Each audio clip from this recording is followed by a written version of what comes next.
Hello dear student, myself Ravindra Dwivedi. आज आपके लिए एक बेहतरीन IIT JEE एडवांस के लिए एक क्वेश्चन लेके आया हूँ इलेक्ट्रोस्टैटिक से। टॉपिक रहेगा इलेक्ट्रिक फ्लक्स। ओके, क्वेश्चन देखिए क्या है।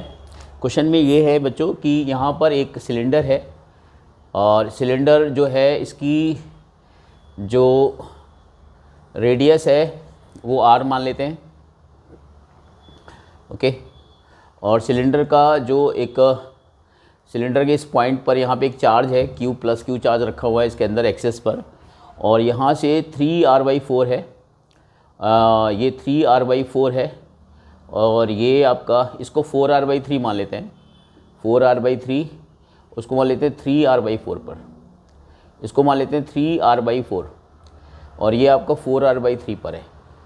ये चार्ज है जो इस एंड से 4R/3 पर है और इस एंड से 3R/4 पर है।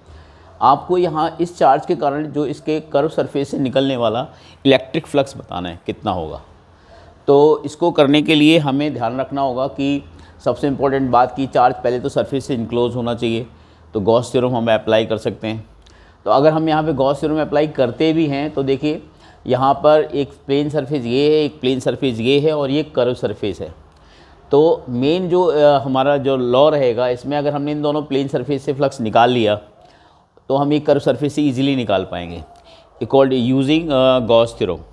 तो गॉस थ्योरम को अगर हम डायरेक्ट अप्लाई कर देते हैं तो कैसे करेंगे ज़रा देखिए।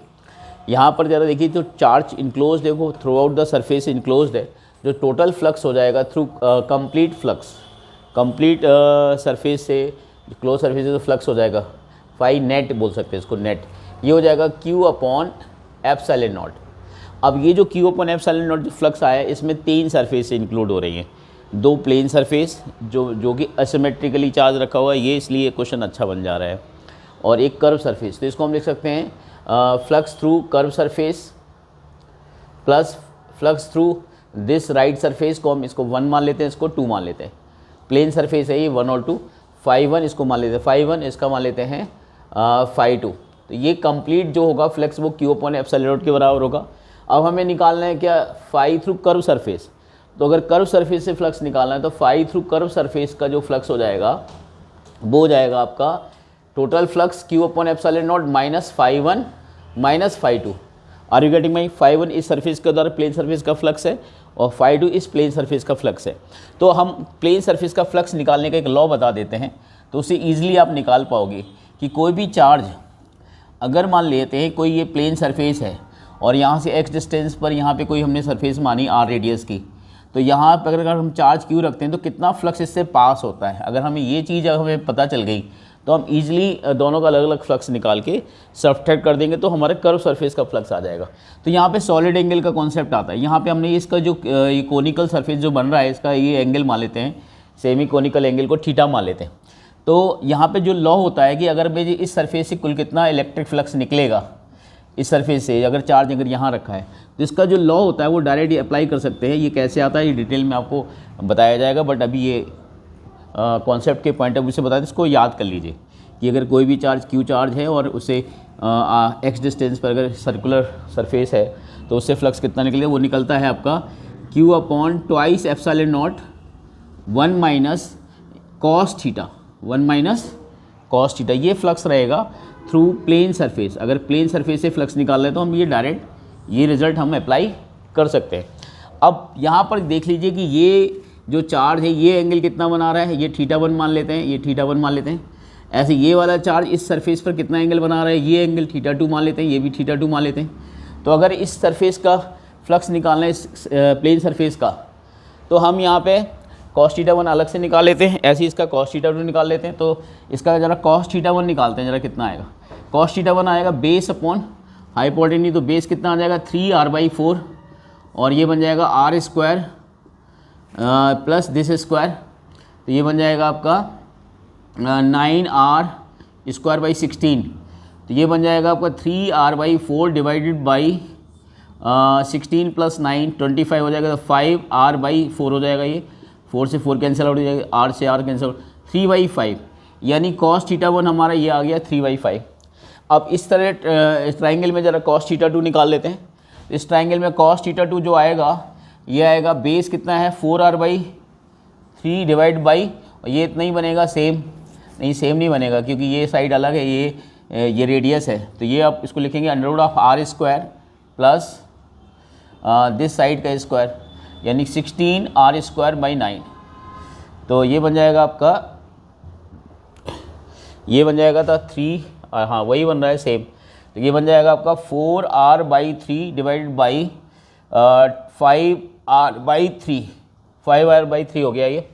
तो अब 3 से 3 कैंसिल आउट हो जाएगा, r से r, तो ये 4/5 आएगा। तो ये cos θ2 आया 4/5। तो अब हमें ∅1 ∅2 निकालना आसान होगा। तो अगर हमें ∅1 निकालना है तो डायरेक्ट इस रिजल्ट को यूज़ कर सकते हैं, Q/2ε0, ये आएगा 1 माइनस cos θ1, cos θ1 की यहाँ वैल्यू रख देते हैं, तो Q/2ε0 ये बन जाएगा 1 cos θ1, ये 3/5 हो गया। इसको ज़रा सिंप्लीफाई कर देता हूँ, Q/2ε0 ये बन जाएगा 5 - 3 यानी कि 2/5। तो ये हमारा ∅1 आ गया बच्चों। अब इसी तरह से अगर हमें ∅2 निकालना है तो ∅2 मतलब इस सरफेस का, प्लेन सरफेस का फ्लक्स निकालना है, तो यही रिजल्ट यूज़ कर लेंगे। ये आएगा Q/2ε0 1 माइनस cos θ2, और cos θ2 हमारे पास आ चुका है 4/5। तो Q/2ε0 1 माइनस 4/5, तो ये बन जाएगा आपका Q/10ε0, चेक कर सकते हैं। तो ये हमारा ∅2 आ चुका है। अब ∅1 ∅2 जब हमारे पास आ चुका है तो क्यों ना अब हम कर्व सरफेस का फ्लक्स निकाल लें, वो हम इजीली निकाल पाएंगे। तो कर्व सरफेस का जो फ्लक्स हो जाएगा वो हो जाएगा आपका Q/ε0 माइनस ∅1 हमारे पास है 2 से 2 कैंसिल आउट हो जाएगा, Q/5ε0 माइनस Q/10ε0। ज़रा सिंप्लीफाई कर लेते हैं, Q/ε0 इसमें एलसीएम ले लेते हैं, कॉमन ले लेते हैं, तो ये आएगा 1 माइनस 1/5 माइनस 1/10। तो इसको फर्दर सिंप्लीफाई करेंगे तो ये आएगा Q/ε0, ये बन जाएगा आपका 10 एलसीएम आ जाएगा, तो ये आएगा 10 - 2 - 1, तो ये बन जाएगा Q/7 Q/10ε0, 7 Q/10ε0। ये आपका कर्व सरफेस का जो फ्लक्स आ गया। हमें यही पूछा गया था कि कर्व सरफेस से जो फ्लक्स निकलेगा वो कितना निकलेगा, तो 7 Q/10ε0 आएगा ये फ्लक्स। होप यू अंडरस्टैंड, आपको ये चीज़ें समझ आई होगी। तो हमने इसको कैसे किया, ये अच्छा क्वेश्चन है, इसको तरीके से देखिए। बस ये रिजल्ट याद रखना ज़रूरी है कि प्लेन सरफेस से द्वारा फ्लक्स कितना निकलता है, तो वो फ्लक्स हमारा इतना आएगा। Hope you understand, okay, thank you.